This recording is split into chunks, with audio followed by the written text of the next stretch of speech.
ইসলামী ছাত্র শিবিরের কেন্দ্রীয় সভাপতি জাহিদুল ইসলাম বলেছেন, ছাত্র শিবিরের বিরুদ্ধে ছাত্র দলের করা অভিযোগ হাস্যকর ছাড়া কিছু নয়। আমরা সংঘাতের রাজনীতি করি না, সংঘাতের রাজনীতি আমরা চাই না। ছাত্র শিবির কখনো সাধারণ ছাত্রদের উপর নিজেদের মত চাপিয়ে দেয় না। কিন্তু ঐক্য বিনষ্টের যে কথাগুলো উত্থাপিত হচ্ছে, এটার জন্য আসলে ছাত্র শিবির কোনোভাবে দায়ী না। আপনি যদি আমাদের স্টেটমেন্টগুলো, আমরা এই পর্যন্ত যতগুলো বিবৃতি বা স্টেটমেন্ট আমাদের অফিসিয়ালি দিয়েছি, সেগুলো একটু পর্যালোচনা করতে পারেন। বৃহস্পতিবার দুপুর 12:30টায় খুলনা প্রেস ক্লাবে অনুষ্ঠিত এক মতবিনিময় সভায় তিনি এসব কথা বলেন।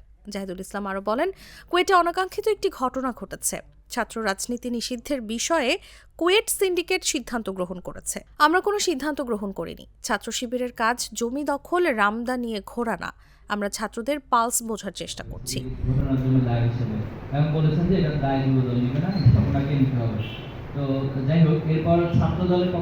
তিনি আরও বলেন, ইতোমধ্যে আমরা 132টি ইউনিটের কমিটি দিতে সফল হয়েছি। ছাত্র শিবির কখনো সংঘাতে জড়ায় না। মতবিনিময় সভায় জেলার ইলেকট্রনিক ও প্রিন্ট মিডিয়ার সাংবাদিকরা উপস্থিত ছিলেন।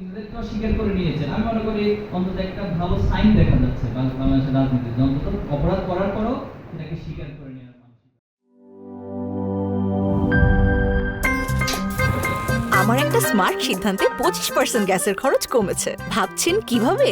সাধারণ গ্যাস স্টোভ বদলে আমি এনেছি আরএফএল গ্যাস স্টোভ। এর সাইন্টিফিক নজল ও ব্রাস বার্নার ক্যাপ সমানভাবে তাপ ছড়িয়ে রান্না করে দ্রুত। তাই গ্যাসও বাঁচায় 25%, টাকাও বাঁচে 25%। আরএফএল গ্যাস স্টোভ নিরাপদ ও গ্যাস সাশ্রয়ী।